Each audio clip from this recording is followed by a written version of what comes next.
Hey there, real estate aficionados. I've got your February Marin County Real Estate update, including Marin home prices, how they've changed, and where it looks like they're going. I've got interesting stuff to show here with some price metrics that you might see in the news as saying that the prices are up. But when you zoom out for a broader look, they're actually all down. So let's get to it.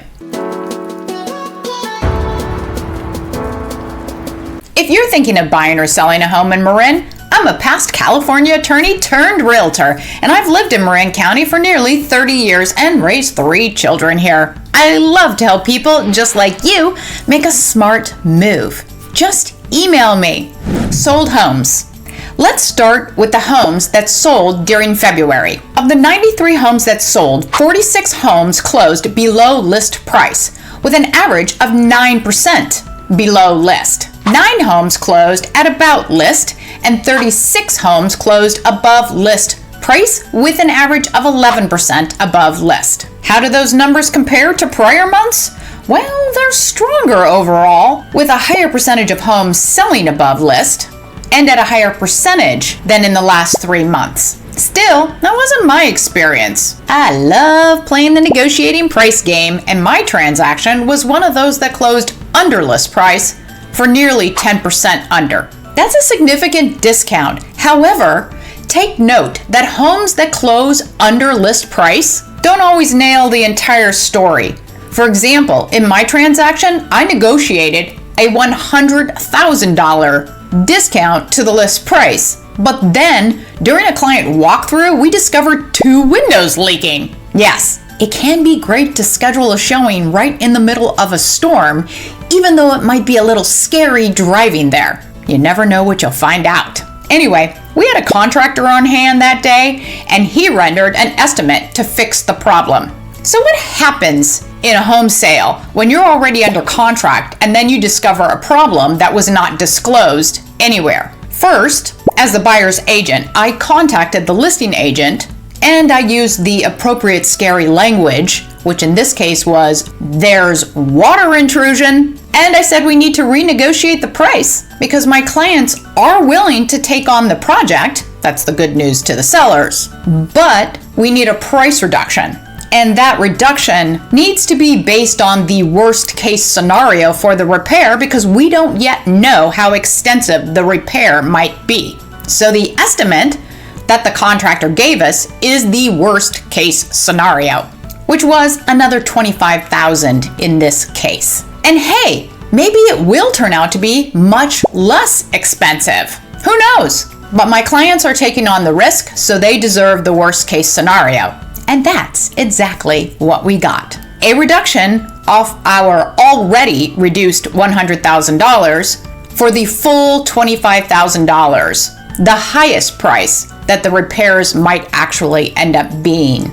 Oh, and by the way, if you'd like to see all the detailed closed sales information, complete with the addresses and the math regarding selling above, at, or below list price, I provide that in a monthly newsletter that goes out via email. Just email me with the subject line newsletter if you would like to be included on that list. And that information, by the way, you won't find anywhere else. And now to the charts. This month, I'm going to show you the past year's information and then also from about 3 to 5 years back so you get the bigger picture. We are looking at for sale homes, that's the light green bars, sold, that's the dark green pended homes, the red line, and this time I've added new listings, which has something interesting. So let's just start with new listings. If we go down to here where new listings are, you can see they actually declined from January to February. That's pretty unusual, right? While pended is continuing up. Let's look at this on a 3-year basis just to get a bigger picture. So I think the interesting thing here is, again, it's that new listings went down from January to February. If you look at the prior years, that has never happened.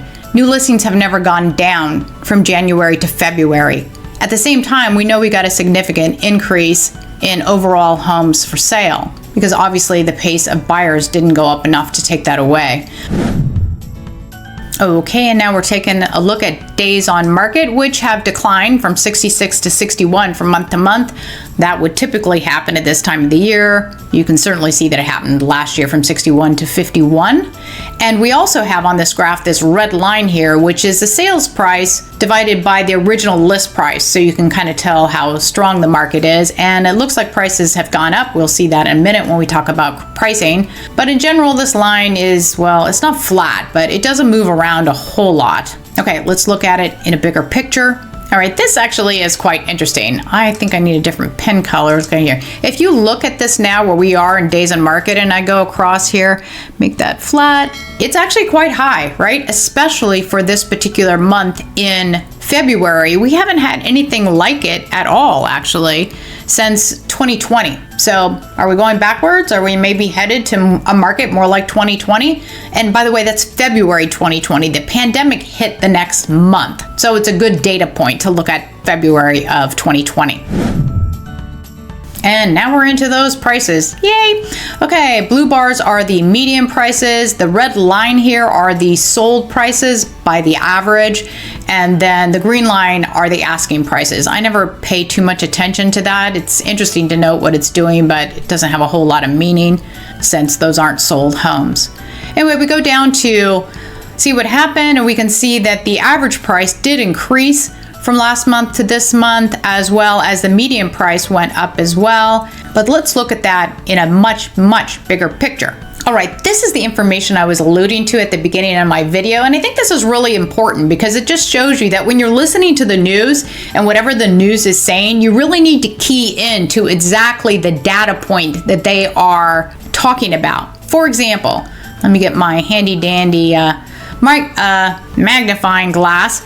All right, let's look down here at the change from month to month, the current month versus last month, and you'll see that the median sold price went up 8.3% and the average sold price went up 5%. That sounds like it's not good for home buyers, but there's not that many homes that sell in a month in Marin. So the statistics really do get kicked all over the place. So let's look at this for like the whole year of 2023 versus the whole year of 2022. And now we are going to see some real decreases because if we go here it is current versus same 12 months 1 year ago, we can see that the median sold price has dropped 5.7% and the average price has dropped 7.5%. Now, those numbers are pretty darn good because they're based on 12 months of statistics, which is a lot more homes, making all of this a lot more statistically significant. So if you see on the news that housing prices went up, you know that you're probably getting one of those little short-term ones where the statistics are getting kicked all over the place. And if you hear the down one, then you're probably looking at a much bigger picture. Okay, let's look at square footage. The difference in square footage price from January to February is not going to make any buyer happy. Sellers might like this though, going from $699 to $757 a square foot. If you look at that last year, it also increased kind of basically like the same amount as far as bar to bar, but 757 still quite a bit lower than last year's 850. Let's look at a bigger picture. Okay, so this last bit across 5 years of time, I already drew an arrow, and you can see that our pricing here on a per square foot basis, that's all the way back to about the 2020 prices. That's interesting, right? It is cutting off a whole lot of months with higher prices, but we'll see if that continues to go up in the spring, which is the hottest part of the market, generally every single year. So from my standpoint, things really haven't changed that much. There is still low inventory overall, and homes that meet the popular contemporary look still sell faster than those that don't meet that look. They sell much lower, and they take more time to sell. If you are one of those people who can see a vision of how a less than a desirable look can be improved, often with just some small cosmetic changes, you will still get the best value on your home purchase. Regarding the overall national news cycle, Mortgage rates increased for the fourth consecutive week to the highest since mid-December of 2023. Consumer confidence is down for the first time in 3 months.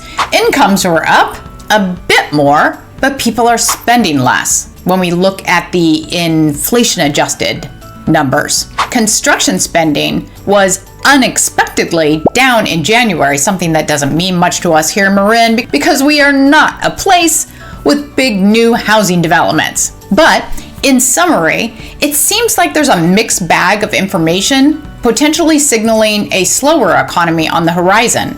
A slower economy could result in lower mortgage rates, which would raise the buying power of home purchasers and potentially increase inventory by unlocking the seller problem of not wanting to sell because they don't want to let go of their much lower mortgage rate. If you'd like more information about living in Marin or some town walking tours, check out the videos that should be showing right now. And hey, please subscribe. It really helps motivate me to keep pumping out this content. Thank you for watching and have a great